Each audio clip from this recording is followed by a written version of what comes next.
ब्रह्मा गुरुर्विष्णुः गुरुर्देवो महेश्वर गुरु साक्षात् परब्रह्म तस्मै श्री गुरवे नमः। ओम नमो ब्रह्मादिभ्यो ब्रह्म विद्या सांप्रदाय कर्तृभ्यो वंश ऋषिभ्यो महाभ्यो नमो गुरुभ्यः। सर्वलोक पूज्युडैनटुवंटि जगद्गुरुवగు శ్రీకృష్ణ భగవానుని పాదపద్మములకు శిరస్సాష్టాంగ నమస్సుమాంజలుడు. ఈరోజు మనం శ్రీకృష్ణ భగవానుడు పరమ పావనమైనటువంటి సుజ్ఞాన శాస్త్రము అని చెప్పబడేటువంటి మహాగ్రంథమును శ్రీ రుక్మిణీ అమ్మవారికి ఉపదేశించినటువంటి యోగ ధర్మాలలో సమవర్తి దండన వివరణ వినబోతున్నాం. సమవర్తి అనగా సర్వప్రాణులలో సమానముగా ప్రకాశిస్తూ ఉన్నటువంటి పరబ్రహ్మ స్వరూపమును తెలిసినవాడు గనుక ఆయనకు సమవర్తి అని పేరు. ధర్మము యొక్క గొప్పతనాన్ని గమనించి సత్యసంధుడైనటువంటి సమవర్తి పాపాత్ములైన వారిని ఎలా దండిస్తాడు? యమధర్మరాజు తన భటులతో చెబుతూ ఉన్నాడు, కుమారులారా, నా ఆరాధ్య దైవమైనటువంటి ఆ నారాయణమూర్తికి నమస్కారము. ఆయన కోకలో నూలున్నట్లు జగమంతటా వ్యాపించి ఉన్నాడు. అద్భుతమైనటువంటి శక్తి కలిగినటువంటి వాడు. ఈశ్వరుడు విష్ణువు ఎవ్వరికెవ్వేళ ఏమి చేయు పురుషుడేమి ఎరుగు. అతని మాయలకు పండితులు విద్వాంసులు అణగి మణగి మెలగుచుందురు అందులగుచూ. ఆ పరమేశ్వరుడు రేపు నీకేం జరుగుతుందో, రేపు వానికేం జరుగుతుందో, ఎవరెవరి జీవితం ఎలా కొనసాగుతుందో అది ఆయనకే తెలుసు. కానీ వాటిని తెలుసుకోగలిగినటువంటి శక్తి ఎవ్వరికీ లేదు. అందువల్ల ఈశ్వరుడు విష్ణువు ఎవ్వరికెవ్వేళ ఏమి చేయు పురుషుడేమి ఎరుగు. అతని మాయలకు పండితులు విద్వాంసులు అణగి మనగి మెలుగుచుందురందులగుచు. గొప్ప గొప్ప పండితులు విద్వాంసులు తపస్సంపన్నులు యోగులు వీళ్ళందరూ కూడా పై క్షణంలో ఆయన సంకల్పం ఏ ఏ నిర్ణయాలను తీసుకుంటుందో వాటిని గుర్తించడానికి శక్తి చాలక అందరూ మౌనం వహించి ఆయన అనుగ్రహానికి వేచి చూస్తూ ఉంటారు. అంతటివాడు ఆయన. ఓ కుమారులారా అని యమధర్మరాజు చెబుతూ, ఎవరైతే భగవత్ చింతన లేకుండా ధర్మానికి వ్యతిరేకంగా ప్రవర్తిస్తూ ఉంటారో వాళ్ళని తీసుకురండి అని చెప్పాడు. అప్పుడు యమభటులు యమధర్మరాజుకు ప్రదక్షిణము తిరిగి స్వామివారికి నమస్కరించి ఇక తన కర్తవ్య కార్యాలను అనుసరించడానికై ఇలా పాపాత్మలను తీసుకురావడానికి వెళుతున్నారు. అప్పుడు పరధనము తస్కరించిన నరులను నసిపత్రవనమునందు నిడియును పరువులు బారిల్తురు తమ విరువంకల తిగియు కండలిలపై బడగన్. పరుల ధనాన్ని దొంగలించడం, పరుల ధనాన్ని ఏదో కారణంగా రాబట్టడం, ఇది అన్యాయార్జితంగా ఇలా ఎవరైతే పరుల ధనాన్ని దొంగలిస్తాడో అటువంటి వానిని వనములలో పరుగులెత్తిస్తారట. ఆ వనములు ఎట్లా ఉంటాయంటే ఆ వనములలో ఉన్నటువంటి చెట్లకు ఆకులు మామూలు చెట్లకు ఉన్నట్లు ఆకులు కాదవి, సూరు కత్తుల్లాంటి ఆకులు ఉంటాయట. ఆ కత్తుల్లాంటి ఆకులు ఈ చెట్టు ఆకులు దీని దగ్గరకు, ఈ చెట్టు ఆకులు దీంతో కలిసి ఉంటాయి ఇట్లాగా. అట్లాంటి ఆకుల మధ్యలో పరిగెత్తిస్తారట. ఇన్ని పరిగెత్తించినప్పుడు ఆ చెట్ల సందుల్లో ఉరకాల్సిందే. ఆ ఉరికినప్పుడు ఈ చాకుల్లాంటి ఆకులు తగులుకొని కండలు ముక్కలు ముక్కలయ్యి రాలిపోతూ ఉంటే కూడా నిలబడకూడదు, పరిగెత్తాల్సిందే. కత్తుల్లాంటి ఆకులు కలిగినటువంటి వనములలో పరుగులు తీపిస్తారు.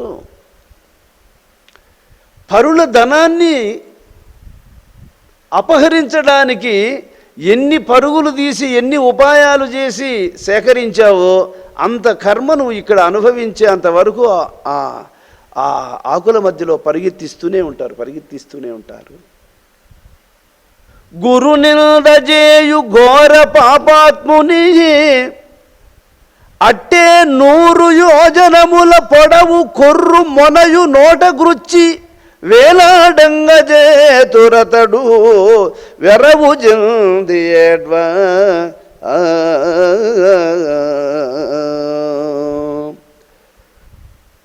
గురువును మహాత్ముడిని గుర్తించక గురువును నిందిస్తాడట.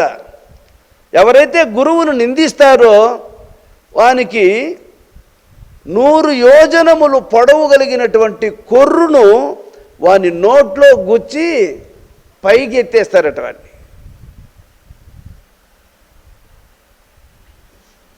అందువల్ల మహాత్ములను మనము తిరస్కరించరాదు.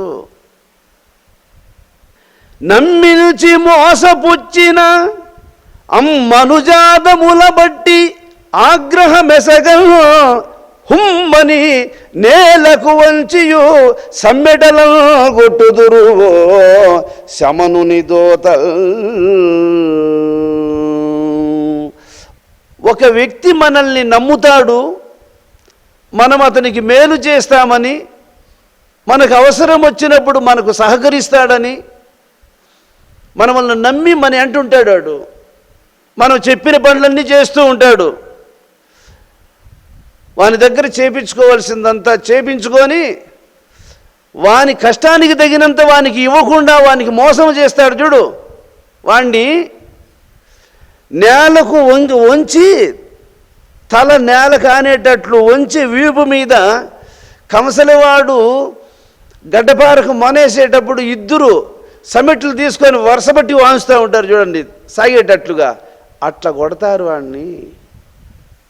వాళ్ళ బలము కొద్దీ మూలిగి కొడతారట.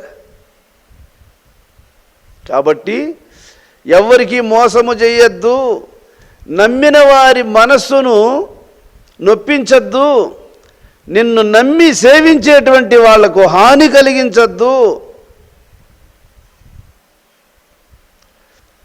తగవు మాలి సభను తా పక్షపాతి అయి మాటలాడునట్టి మంకుజనుని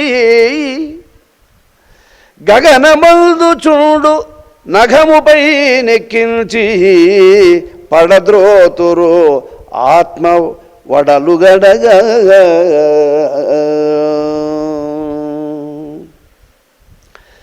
వ్యవహారం వచ్చినప్పుడు ఎవరిది న్యాయము, మీరు సమక్షంలో ఉన్నవాళ్ళు కదా, మీరు చెప్పండి అని సాక్షులుగా వీళ్ళని పెట్టుకుంటే ధర్మము తప్పి పక్షపాతంగా మావాడు కాబట్టి మావానిది అధర్మమే అయినా సరే మావాందే న్యాయం అయ్యేటట్టు చెయ్యాలి అని పక్షపాతంగా ఎవడైతే మాట్లాడతాడో అటువంటి వాణ్ణి ఆకాశం అంటే అంత ఎత్తు ఉన్నటువంటి పర్వతం మీదకి ఎక్కి వాడిని ఆటించి కింద వేసేస్తారట. మేఘమండలాన్ని అంటదగినంత ఎత్తు కలిగినటువంటి కొండ మీదకి ఎక్కి అక్కడి నుంచి కింద వేసేస్తారట వాడిని. ఒకసారి కాదు, ఎన్ని అబద్ధములు మాట్లాడి ఉంటాడో, ఇలాంటి సాక్షులు ఎన్ని చెప్పి ఉంటాడో, ఆ సందర్భానికి తగిన దురాలోచన ఎంతసేపు కొనసాగించుంటాడో అన్ని మారులు ఈ శిక్షను వాడు అనుభవించాల్సి ఉంటుంది.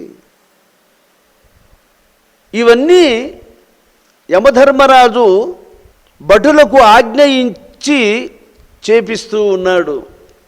ప్రతిదీ కూడా వాడు చేసినటువంటి పాపమునకు ఎగస్ట్రా కానీ తక్కువ కానీ చేయకూడదు. ఎగస్ట్రా వాడు చేసిన దానికంటే ఎగస్ట్రాగా శిక్షించిన అధర్మం అవుతుంది. చేసిన దానికంటే తక్కువగా వాడిని మన్నించిన ధర్మము తప్పినట్లు అవుతుంది. కాబట్టి ఎవరెవరు ఏ కర్మలు ఏ పాపములు ఎంత మోతాదులో చేస్తారో దానికి తగినంత మాత్రమే శిక్ష విధిస్తూ ఉన్నాడు. దైవభక్తి లేని తంత్రజ్ఞులను బట్టి మశక మత్కుణాది మక్షికములు కలుగు ఘోరమైన గాఢాంధకూపాన ద్రోతురందు కూలి దుఃఖముంద. గాఢమైనటువంటి చీకటి కలిగినటువంటి కోన అంటే మీ పెద్ద లోయ, ఆ లోయలో పడదోసేస్తే అక్కడ క్రూరమైనటువంటి విష సర్పాలు నివసించేటువంటి ప్రదేశంలో వారిని పడదూసిస్తారట. ఎవరిని? దైవభక్తి లేకుండా ఉన్నటువంటి వారిని. ఇన్ని తిప్పలు ఆడిపోయి పడడం కంటే భగవంతుని మనసులో తలుసుకుంటే ఏమి వీళ్ళకి చెప్పు? ఇదేమన్నా కష్టమైన పనా?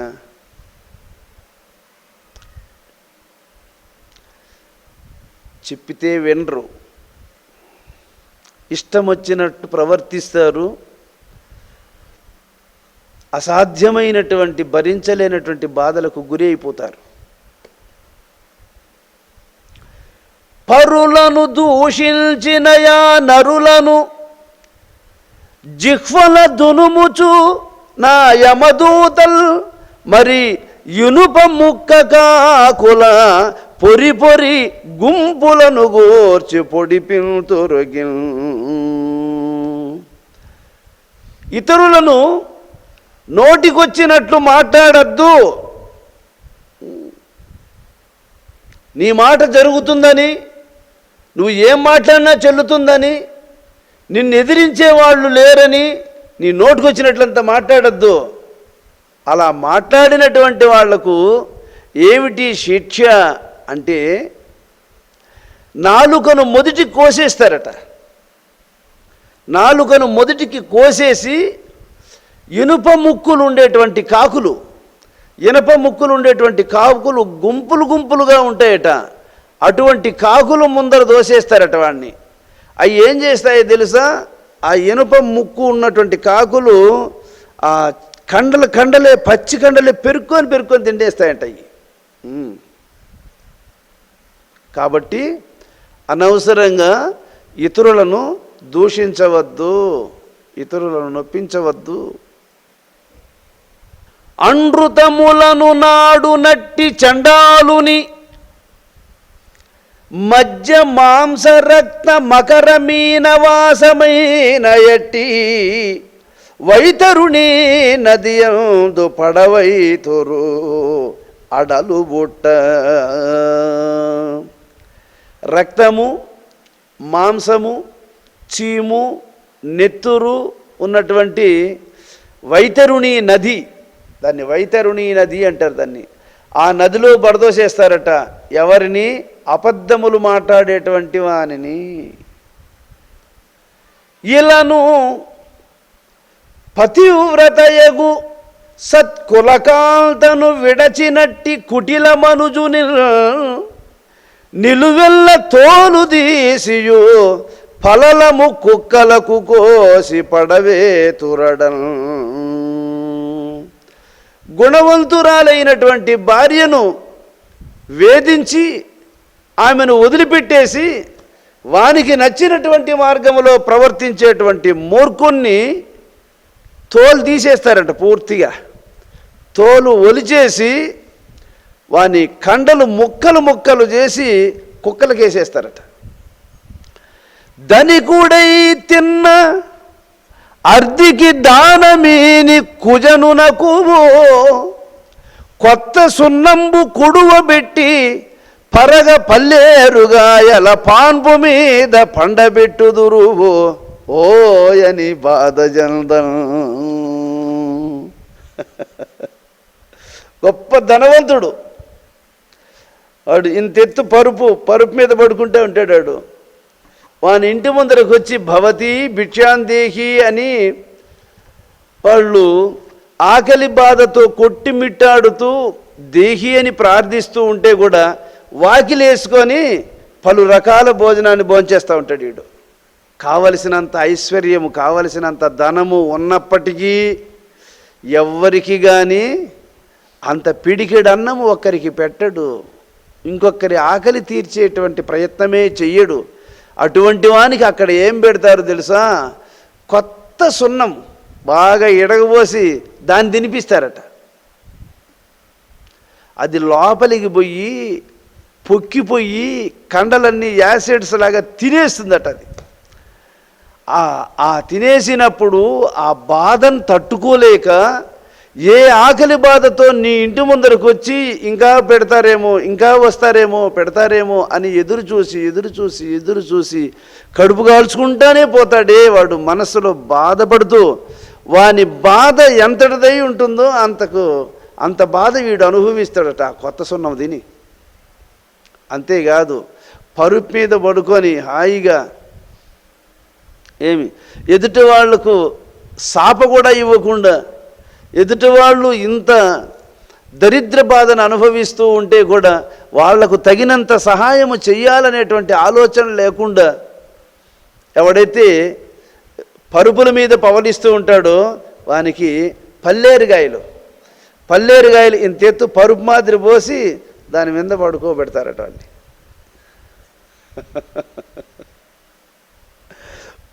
పల్లేరుగాయ మీకు తెలియవు అనుకుంటా, ఎందుకంటే మీరు చెప్పులు తీస్తే కదా పల్లేరుగాయలు గుచ్చుకునే దానికి, చెప్పులే తీరే.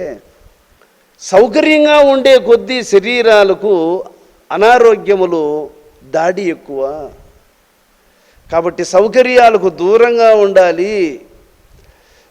శరీరాన్ని ఎప్పుడూ వినియోగించాలి. ఏదో ఒక కార్యం శరీరంతో జరగాలి, ఏదో ఒక పని చేస్తూ ఉండాలి.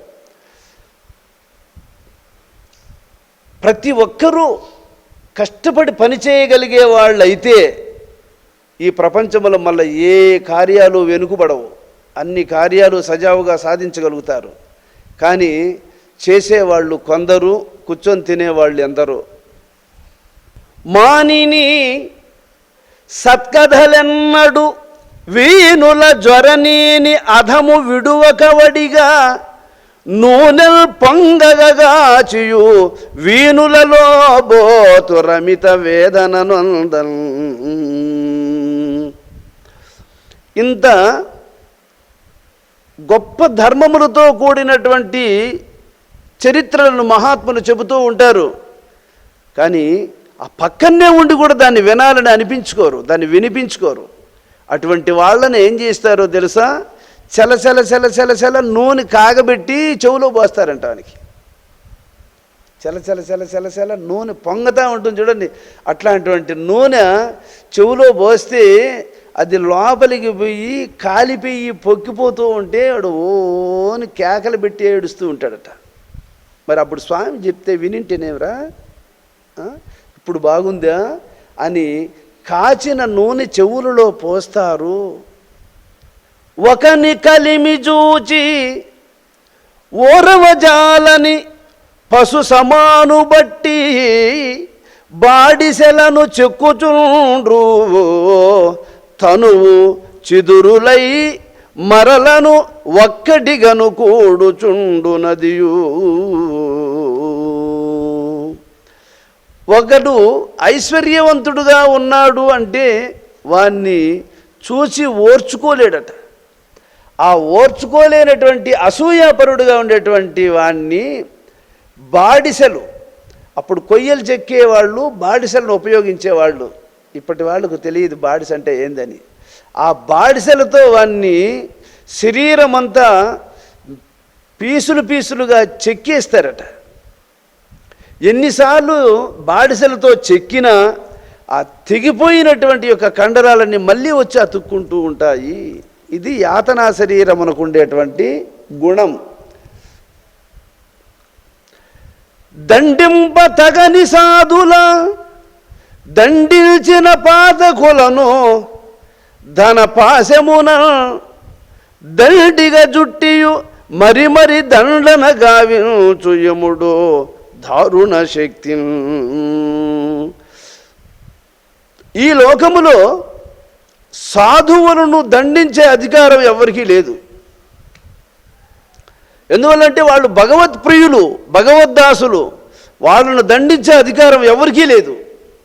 అటువంటి వాళ్ళను ఎవడైనా దండించే ప్రయత్నం చేశాడు అంటే స్వయంగా యమధర్మరాజే వాణ్ణి యమపాశముతో చుట్టి వాణ్ణి దుర్భరమైనటువంటి బాధలకు గురి చేసేస్తాడు. బ్రహ్మ విధుల చూచి పరిహాసమునరించు పాతకులను బట్టి పాపమనగా సరగ కాయమెల్ల జల్లెడు కల్తలువడంగా నలుగ గములు ఒడుతురందు. బ్రహ్మవిధులైనటువంటి మహాత్ములను చూసి పరిహాసము చేస్తారు చూడండి. అటువంటి వాళ్లను పాపము అని అనుకోకుండా వాని శరీరం అంతా జల్లెడుకు ఎన్ని రంధ్రాలు ఉంటాయో అన్ని పోట్లు పొడి చేస్తారు వాణ్ణి యమదూతలు. అందువల్ల మహాత్ములను ఎప్పుడు పరిహసించకూడదు. ఒకడు సత్కార్యమును చేయ నుద్యమింప అదియు కానీక చెడగొట్టునట్టివాని రాసి ఓసిన సున్నపురాసుల చేర్చి విరియబోతురో కేకలు పెట్టుచుండ.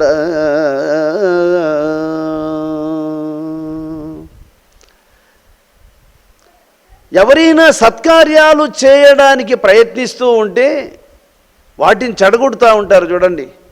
అటువంటి వాళ్ళను సున్నపరాళ్ళల్లో పండబెట్టి విడబోసేస్తారట వాడిని. సున్నపరాళ్ళు బాగా కాల్చి ఆ సున్నపరాళ్ళల్లో మనిషిని పండబెట్టి నీళ్లు పోసేస్తే చాలు. ఏం చేయాల్సిన పని, సున్నపరాళ్ళల్లో పండబెట్టి నీళ్లు పోసేస్తే చాలు. ఒక కొన్ని గంటల్లోనే ఎముకలు సపరేటు, కండలు సపరేట్గా విడివిడిగా ఇడిగిపోతాయి. సున్నానికి అంత శక్తి ఉంది. కాబట్టి సత్కార్యాలను చేసేటువంటి వాళ్లను ఆ సత్కార్యాలు కానీకుండా చెడగొట్టేటువంటి వానికి సున్నపరాలలో వాన్ని ఎడగబోసేస్తారు. అక్కడ అతిథి వెలి నుండా పెట్టగా అతి ప్రీతి నిండగుడుచునట్టి నరునకు సతతంబును మలమూత్రములతనికి ఆహార తృష్ణలకు నిత్తురట. ఇంటి ముందర అతిథి కూర్చొని ఉంటాడు ఆకలితో, వానికి అంత బువ్వ పెట్టకుండా వాడు మాత్రం తృప్తిగా లోపల కూర్చొని భోంచేస్తూ ఉంటాడే, అటువంటి వానికి మలమూత్రాలనే ఆహారంగా తినిపిస్తారు. వానికి ఎప్పుడు ఆకలైతే అప్పుడు మలాన్నే తినిపిస్తారు, ఎప్పుడు దప్పికంటే అప్పుడంతా వానికి మూత్రాన్ని దాపిస్తూ ఉంటారు.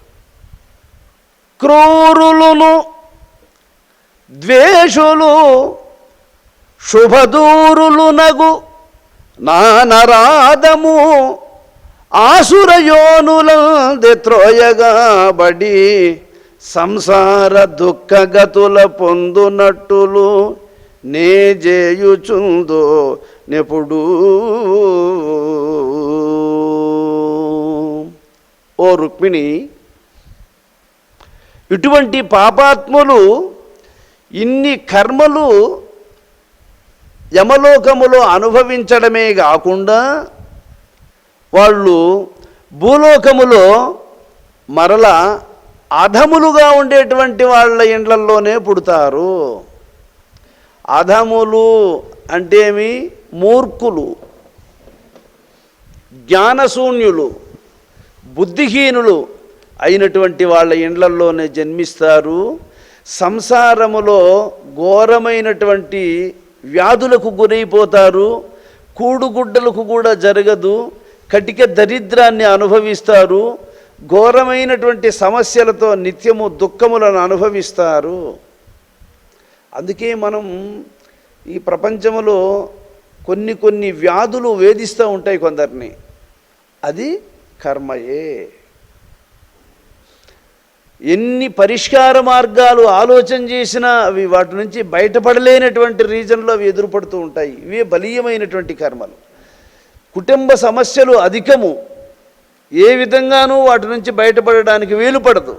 అటువంటి దుఃఖములు అనుభవించడానికి అనువైనటువంటి కుటుంబములో యమలోకములో ఇన్ని శిక్షలు పడినా వాడు మళ్ళా తిరిగి వాటి శేషాన్ని అనుభవించడానికి అటువంటి కుటుంబాలలో జన్మిస్తూ ఉంటాడు. అసురయోనుల జనియుచునట్టివారు జన్మ జన్మంబులగును అజ్ఞానులగుచువు నన్ను పొందెడు జ్ఞానంబు తెన్నుగనగా అంతకంతకు జనుచుందురధమగతికి.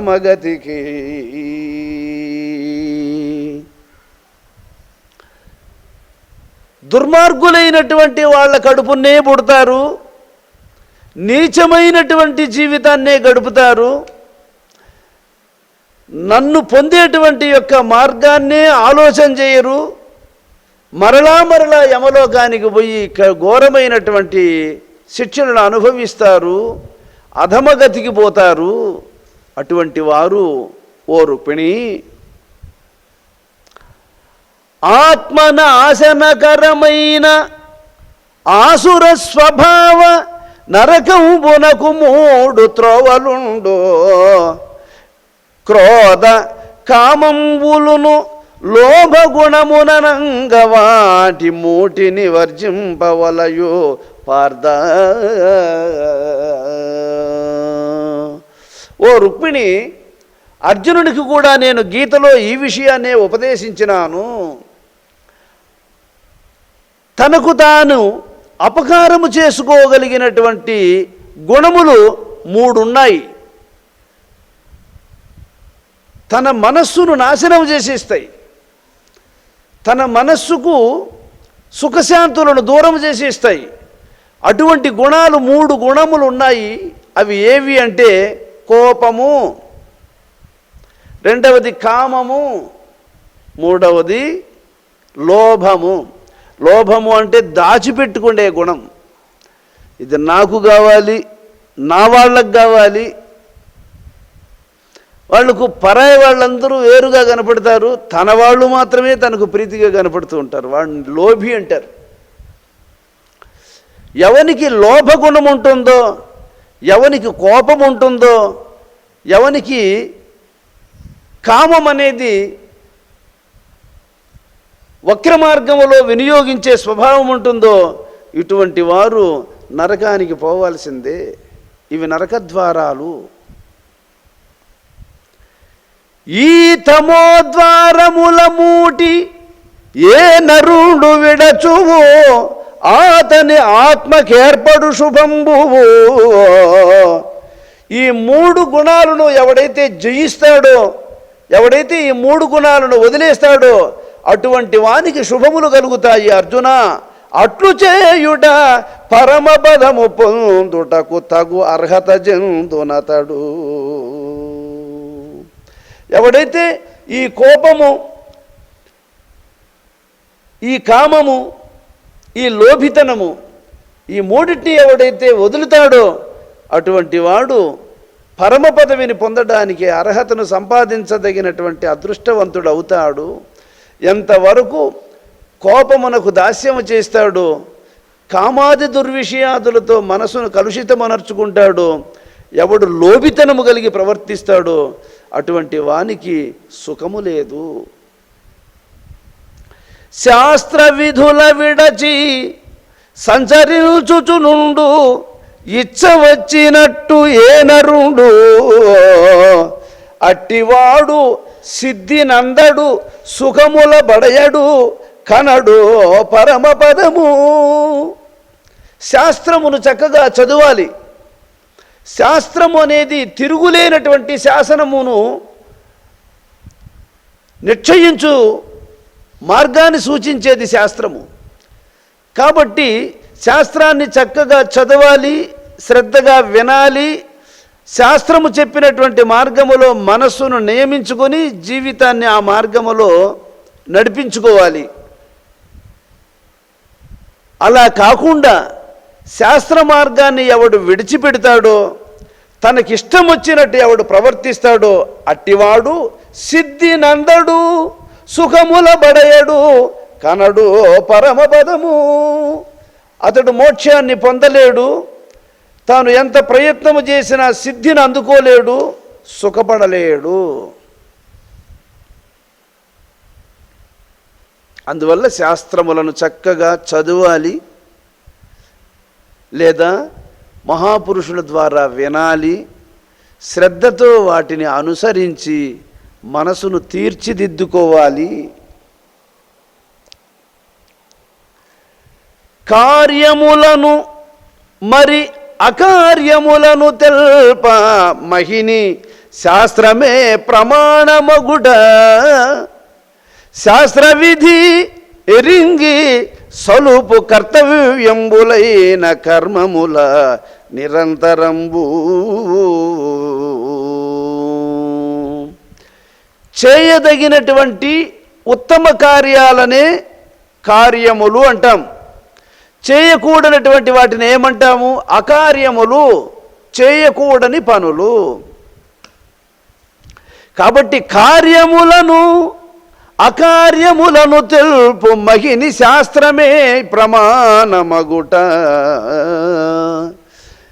నీకు ఎవరు చెబుతారు అంటే, ఏది చేయొచ్చు ఏది చేయకూడదు అని నిర్ణయించి చెప్పగలిగేది శాస్త్రం ఒక్కటే. కాబట్టి శాస్త్రమును చక్కగా చదువు, అర్థం చేసుకో. శాస్త్ర విధి నెరింగి సలుపు కర్తవ్యంబు. శాస్త్రము ఏమి నిర్ణయించి చెబుతుందో వాటినే నీవు ఆచరించు అర్జున. అట్టులైన కర్తవ్యంబులైన కర్మముల నిరంతరంబు. కర్తవ్యములైనటువంటి శాస్త్రసమ్మతమైనటువంటి కార్యాలను ఎప్పుడూ విస్మరించద్దు, నిరంతరము వీటిని అనుసరించు అని అర్జునునకు నేను కర్తవ్యతా ధర్మములను ఉపదేశించి ఉన్నాను. ఓ రుక్మిణి, ఎన్నెన్ని శ్రమలు పెట్టినా పన్నుగ జీవులునో బాధపడుటయేగాక చెన్నుగా ఆ యాతన దేహము ఎన్నడు చెడిపోకయుండు ఎప్పటి అట్టు. ఎన్నెన్ని శ్రమలు పెట్టినా కానీ జీవులను యమలోకములో శరీరము నలిగిపోదు, తెగిపోదు, వాపు రాదు, ఇరిగిపోదు, నలిగిపోదు, ఎప్పటిదట్లే ఉంటుంది. బాధలు మాత్రం కంటిన్యూగా అనుభవింపబడుతూ ఉంటుంది. అది దానిని ఏమంటారు? యాతనా శరీరము అంటారు. అరయ పెక్కుగలవు యమలోక బాధలు చిత్రమిల్నియనొచ్చు చెప్పతరమే. అందు నేను కొన్ని అరయంగా చెప్పి తీసి చాలు ఇంతవట్టు జలజవదన. యమలోకములో పెట్టే బాధలు విచిత్రాలు. ఇప్పుడు నేను కొన్ని చెప్పినా నీకు ఇంకా చాలా చాలా మోడల్లో బాధించడం జరుగుతుంది. వాటిని ఎన్నని చెప్పేది, కొన్ని చెప్పాను నేను. ఇప్పుడు ఇంకా చాలా ఉన్నాయి, అవన్నీ వద్దులే, వీటికి చాలులే రుక్మిణి అంటున్నాడు స్వామి గారు. ఆహా, రుక్మిణి ఏ బాధ అయినా పడచ్చు. ఈ భూలోకములో పడే బాధలు బాధలే కాదు, కానీ యమలోకములో పడే బాధలు ఎవరికి రాకూడదు. అటువంటి శిక్షలకు ఎవరూ ఎదురుపడకూడదు. అంత ఘోరంగా ఉంటాయి ఆ బాధలు రుక్మిణి. అందువల్ల ఏరికి నొందవచ్చునిక ఈ ఇల బాధలు నొక్క బాధలే. ఈ ప్రపంచంలో ఎందరో ఎన్నో కష్టాలు పడుతూ ఉంటారు, అవన్నీ కష్టాలే కాదు. వాటి ముందర ఇవి కష్టాలని చెప్పేదానికి కూడా పోల్చకూడదు వీటిని. యమలోకములో పడేదే నిజంగా బాధలంటే ఆ బాధలు ఎవరికి రాకూడదు. అటువంటి శిక్షలకు గురయ్యే పనులు ఇక్కడెవరు చేయకూడదు. భారకరంబులు భరించలేనటువంటి బాధలవి. యముని బాధల చిక్కకయుండగా వలె, ఈ యమధర్మరాజు చేత శిక్షింపబడేటువంటి పరిస్థితులు ఎవరు తెచ్చుకోకూడదు. ఆ యమబాధకు నువ్వు గురి కాకుండా ఉండాలంటే ఏం చేయాలో తెలుసా? తారక మంత్ర తత్పరులు దక్కను ఆ యమలోకమందునను చేరని వారు, బాధలను చెందని వారులను లేరు ఎవరు. తారక మంత్రాన్ని గురువు దగ్గర ఎవరైతే ఉపదేశమును పొంది ఉంటారో వాళ్ళు తప్ప మంత్రము తీసుకోకుండా ఉండేవాడు ప్రతి ఒక్కడూ యమలోకానికి పోవాల్సిందే, తప్పదు. మళ్ళీ చదువుతా చూడ పద్యం. ఏరికి నొందవచ్చునిక ఈల బాధలు నొక్క బాధలే, భారకరంబుల యముని బాధల చిక్కగయుండగా వలెన్. తారక మంత్ర తత్పరులు దక్కను, తారక మంత్ర తత్పరులు దక్కను ఆ యమలోకమందునను చేరని వారు, బాధలను చెందని వారులను లేరు ఎవరు. తారక మంత్రోపదేశాన్ని పొందిన వాళ్ళు, తారక మంత్రాన్ని ఉపాసించేటువంటి వాళ్ళు తప్ప తక్కిన వాళ్ళందరూ యమలోకానికి పోయి బాధలు పడాల్సిందే, తప్పదు. మరి అటువంటి ఘోరమైనటువంటి విపత్తులకు గురి కాకుండా గురువు మనల్ని రక్షిస్తూ ఉన్నాడు. మరి ఆయన చెప్పినటువంటి సత్యాన్ని, ప్రామాణికమైనటువంటి సత్యాన్ని, దేవతలకు కూడా ఆచరించదగినటువంటి ఆ పరమసత్యాన్ని మనం శ్రద్ధతో దానిని కాపాడుకోవాలి, అనుసరించాలి.